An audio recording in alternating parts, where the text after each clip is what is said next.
Hey everyone, welcome back. In this quick guide, I'm going to show you how to add deal tags inside Hubspot.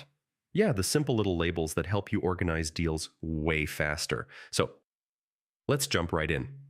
All right, first thing, head over to the sales menu, just hover over it, for a second, and then click on deals. This is where all your pipelines and stages live.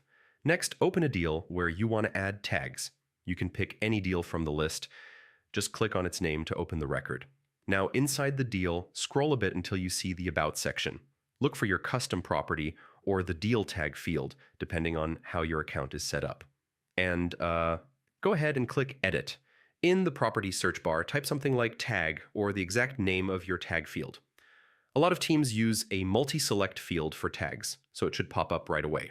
Once you see the tag property, just click it and start choosing the tags you want. You can add multiple ones. Just select them from the drop-down, then hit save, and boom. Your deal now has tags attached, and if you don't see the tag you need, you can always create a new one. Just head over to Settings, search for Properties, pick Deal Properties, and edit the same field to add a brand new tag option. And that's pretty much it.